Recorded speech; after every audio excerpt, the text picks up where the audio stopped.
Damos comienzo a un nuevo comentario bíblico expositivo. Servidores de Dios. Quien te habla es Manuel Cornejo. En esta ocasión estaré compartiendo la primera carta de Juan, capítulo 4 y versículo 2, donde dice: En esto conoced el Espíritu de Dios. Todo espíritu que confiesa que Jesucristo ha venido en carne es de Dios. El criterio para discernir los espíritus se establece de forma bien sencilla, ya que primeramente la distinción para el Espíritu de Dios nos dice que es en esto conoced el Espíritu de Dios. Aquí el verbo puede estar en presente de indicativo o de imperativo. Por el contexto debe de tomarse en imperativo, como si el apóstol a la vez que va a dar el elemento distintivo mandase aplicarlo. Sin embargo, pudiera usarse en presente con lo que se leería: en esto conoceréis, lo que indica por otro lado una acción continuada que distingue el espíritu que habla y el impulso para hacerlo. El mensaje está vinculado en este primer caso con el Espíritu de Dios, lo que equivale al Espíritu hablando por medio del profeta verdadero. Y de ahí la razón por la que Juan escribe el Espíritu de Dios y no solo el Espíritu que procede de Dios. También es bueno considerar que se desprende de que algunos de los falsos maestros negaban que Jesucristo haya sido manifestado en carne, es decir, negaban la humanidad real del Hijo de Dios. Y es por eso que Juan pone como la enseñanza procedente del Espíritu, la aceptación de esta verdad. Pero por otro lado, los gnósticos, ellos hablaban de la posesión por Dios de Jesús, de Nazaret, desde el bautismo hasta la cruz, donde fue abandonado y quedó como un mero hombre que murió crucificado. Esta verdad fue dada como fórmula de la fe anteriormente, en el capítulo 2 y versículo 22. Ya que la verdad que debe de ser confesada es que Jesús de Nazaret es el Hijo de Dios, manifestado en carne, una persona divino-humana. La confesión de la fe reconoce a Jesús de Nazaret como Dios encarnado, y esa verdad es impulsada por el Espíritu Santo, ya que nadie puede reconocer el señorío divino de Jesucristo si no es por el Espíritu, como señala la primera carta a los Corintios, capítulo 12 y versículo 3. Y Juan utiliza aquí el término que emplea en el Evangelio cuando escribe y dice: y acá el verbo fue hecho carne y habitó entre nosotros. Juan capítulo 1 y versículo 14.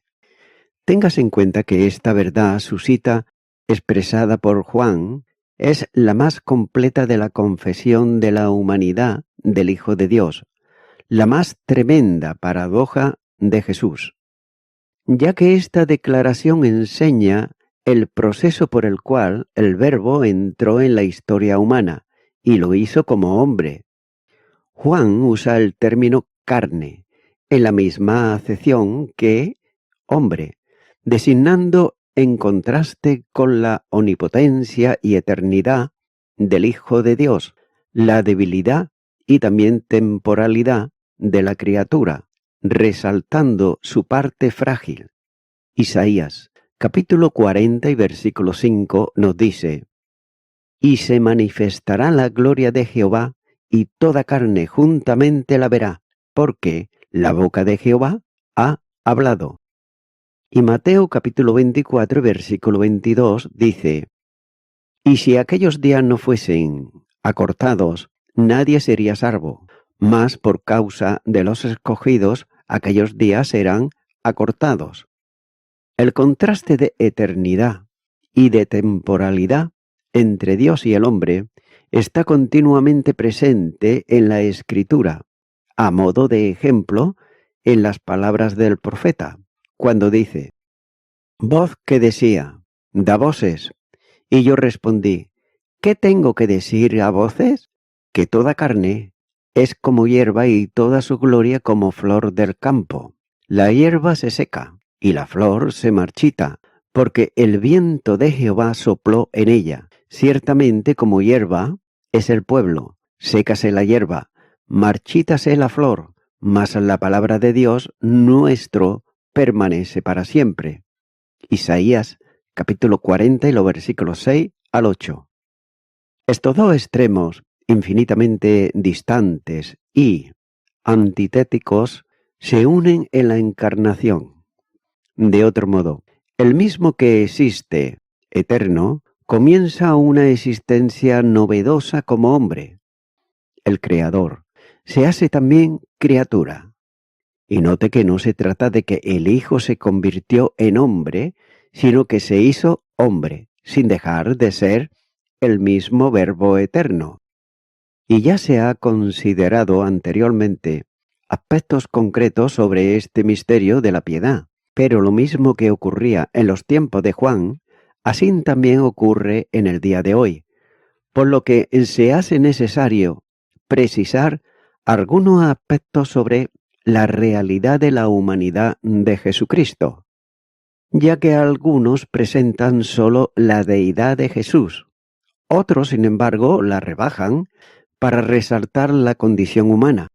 El equilibrio está en la misma verdad que el Verbo, sin dejar de ser Dios, se hizo hombre, y lo hizo para empezar una experiencia nueva en uno de la deidad, que siendo Dios es también hombre. De otro modo, una persona divina con dos naturalezas. Es interesante notar que Juan dice que Jesucristo ha venido en carne. La encarnación, tanto en cuanto a acto como en cuanto a estado, es el resultado del envío del Verbo desde el seno del Padre, para hacer posible lo que se enseña antes, es decir, hacer a los hombres que creen partícipes de su filiación y salvarlos de la condenación y por tanto de la situación de muerte en que se encuentran por el pecado. La primera carta de Juan, capítulo 3, versículo 1, dice: mirad cuán amor nos ha dado el Padre para que seamos llamados hijos de Dios. Por esto el mundo no nos conoce, porque no le conoció a Él.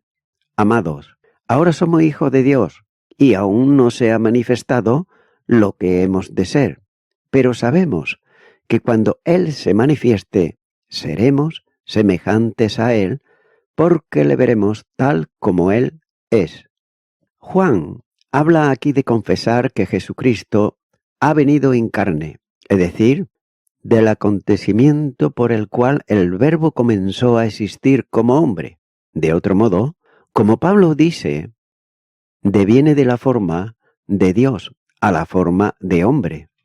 Filipenses, capítulo 2 y los versículos 6 al 8 nos dice: el cual, siendo en forma de Dios, no estimó el ser igual a Dios como cosa que aferrarse, sino que se despojó a sí mismo, tomando la forma de siervo, hecho semejante a los hombres, y estando en la condición de hombre, se humilló a sí mismo, haciéndose obediente hasta la muerte y muerte de cruz.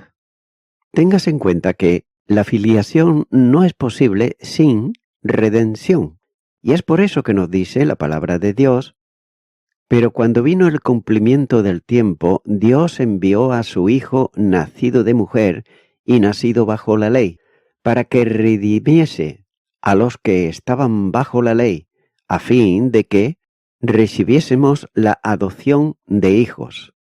Gálatas, capítulo 4, los versículos 4 y 5.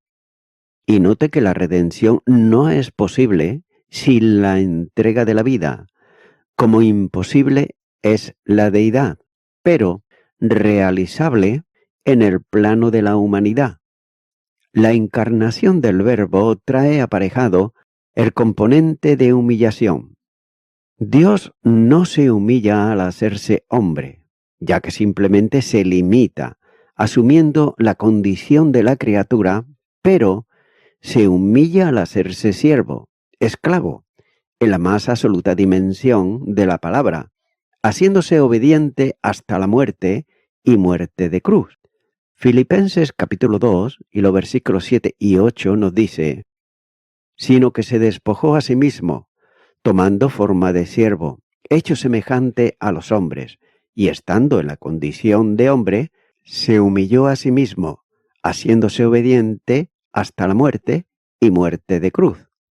La encarnación hace a Dios compartir naturaleza con el hombre y hacerse también solidario por medio de ella del destino humano, en su aspecto de forma de esclavo, sometido a todas sus limitaciones, experiencias, tentaciones y angustias, ya que él se convierte en ciudadano del mundo, miembro de una determinada nación, heredero de una familia y vinculado a ella.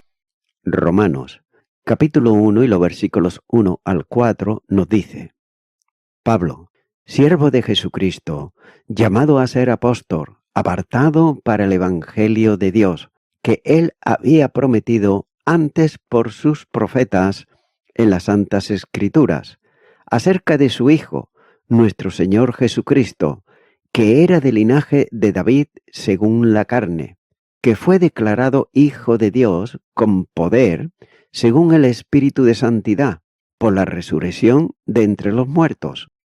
Por otro lado, el pecado del mundo es puesto sobre él, y se demanda la responsabilidad penal del mismo, haciéndolo en su condición de hombre, sacrificio expiatorio por el pecado. La segunda carta a los Corintios, capítulo 5 y versículo 21, dice: al que no conoció pecado, por nosotros lo hizo pecado, para que nosotros fuésemos hechos justicia de Dios en él. No podía expresar a los hombres el mensaje de amor sin hacerse hombre, para que por su pobreza el hombre pueda ser enriquecido. La segunda carta a los Corintios, capítulo 8 y versículo 9, nos dice: porque ya conocéis la gracia de nuestro Señor Jesucristo, que por amor a vosotros se hizo pobre, siendo rico, para que vosotros con su pobreza fueseis enriquecidos. Retirar la maldición de la muerte requería ser hecho maldición, sólo posible desde su naturaleza humana. Gálatas, capítulo 3, versículo 13, dice: Cristo nos redimió de la maldición de la ley, hecho por nosotros maldición, porque está escrito: maldito todo el que es colgado en un madero. El texto central de la encarnación es precisamente este, que se considera: y el Verbo fue hecho carne. Note que este eterno Verbo, que estaba junto a Dios, en el principio era el Verbo, y el Verbo era con Dios, y el Verbo era Dios. Juan capítulo 1 y versículo 1. Además, es creador de todas las cosas. Todas las cosas por Él fueron hechas, y sin Él nada de lo que ha sido hecho fue hecho. Juan capítulo 1 y versículo 3. Acompaña a los hombres sumidos en tinieblas para hacerse luz en su mundo y en su interior. Juan capítulo 1 y los versículos 4 y 5 dice: en él estaba la vida, y la vida era la luz de los hombres. La luz en las tinieblas resplandece, y las tinieblas no prevalecieron contra ella. Y también Juan capítulo 1 y versículo 9 dice: aquella luz verdadera que alumbra a todo hombre venía a este mundo. Téngase en cuenta que se hace hombre, pero no depone su ser divino, por lo que puede darnos vida. La vida de Dios es introducirnos en su comunión del Hijo con el Padre. Evangelio de Juan, capítulo 1 y los versículos 1 al 4 dice: en el principio era el Verbo, y el Verbo era con Dios, y el Verbo era Dios. Este era en el principio con Dios. Todas las cosas por Él fueron hechas, y sin Él nada de lo que ha sido hecho fue hecho. En Él estaba la vida, y la vida era la luz de los hombres. Note que no se trata de una mera apariencia, por lo que Dios, el Verbo, se presenta de otra forma ante los hombres, sino una verdadera inserción de Dios entre los hombres, por medio de la encarnación y el nacimiento virginal de María. La encarnación exige el nacimiento de mujer, bajo el área supervisada de la ley. Gálatas capítulo 4 y versículo 4. Pero alguien podría preguntarse, ¿por qué razón usa la vía de la encarnación? Ninguna razón, ni bíblica ni humana, responde a esto, ya que simplemente hemos de entender que la encarnación y el nacimiento fue la forma elegida por Dios para hacerse hombre, como nos señala el Evangelio de Mateo capítulo 1 y los versículos 18 al 25, y también el Evangelio de Lucas capítulo 1 y los versículos 26 al 38. Así pues, al confesar que Jesucristo ha venido en carne, se proclama la base de fe que asume el inicio de una nueva experiencia de vida en la deidad, pero que en modo alguno se trata del comienzo absoluto del Verbo, que por ser Dios no tiene principio ni fin. La condición divina de Jesús no se inicia en el nacimiento, sino que, como Juan enseña en lo que antecede, tiene una preexistencia eterna. Juan capítulo 1 y los versículos 1 y 2. En el hecho de la encarnación se manifiesta la donación de Dios en la persona del Verbo, razón de ser de la salvación y con ello razón fundamental del cristianismo, como una comunidad de salvos que constituyen un cuerpo en Cristo. El término encarnación es sinónimo de humanización. No es sólo que el Verbo tome cuerpo humano, sino que se hace hombre, incluyendo en ello toda la parte espiritual propia del ser humano. La encarnación parte del envío del Verbo que se hace presente en el seno de María, por lo que la concesión parte del Padre como iniciador, pero note que el Verbo es el sujeto realizador de la acción por ser la persona divina que se encarna, y los hombres como los destinatarios de los efectos que siguen a ella. De la unión del Verbo con la naturaleza humana creada y asumida en el mismo acto, resulta el hombre Jesús. Desde ahí la humanidad subsiste en la persona divina del Verbo. Es ya para siempre la humanidad de Dios el Hijo. Y voy concluyendo con esto. La prueba máxima para discernir si el que enseña procede del Espíritu de Dios consiste en la confesión de que Jesucristo vino en carne. Esta es una alusión directa a los gnósticos, que estaban enseñando en algunas iglesias que Jesús fue adoptado por la divinidad durante el bautismo y abandonado por ella durante la crucifixión.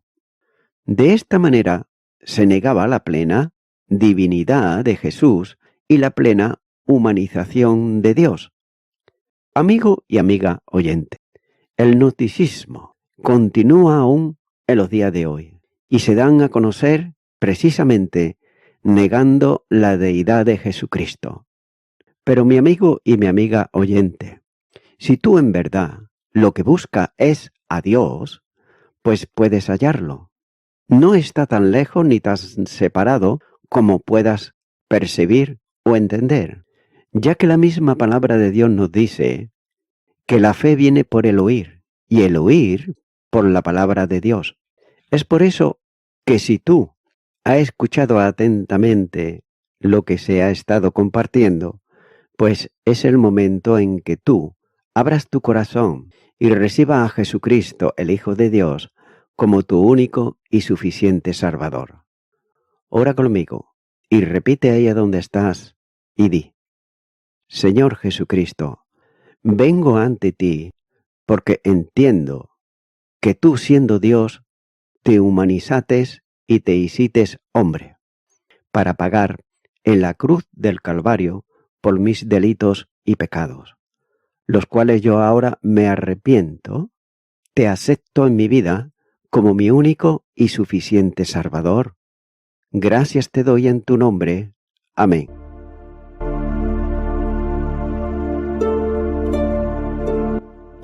Amigo y amiga oyente, si tú has hecho esta oración de corazón, te recomiendo que comiences a orar a Dios, en primer lugar, en el nombre del Señor Jesucristo. Orar a Dios no es rezar, sino que es hablar con una persona. También te recomiendo que leas la palabra de Dios y lo hagas a diario. Comienza, por ejemplo, con el Nuevo Testamento. Y también, por último, te recomiendo que para que puedas crecer espiritualmente, te congregues en una iglesia cristiano-evangélica, donde se predique, se enseñe y se practique la sana doctrina y la palabra de Dios. Congrégate ahí y con el tiempo podrás crecer espiritualmente y también servir al Señor Jesucristo. Que Dios te bendiga. Y a toda la audiencia, nuevamente ya me estoy despidiendo de todos ustedes y será hasta el próximo programa. Que Dios os bendiga a todos.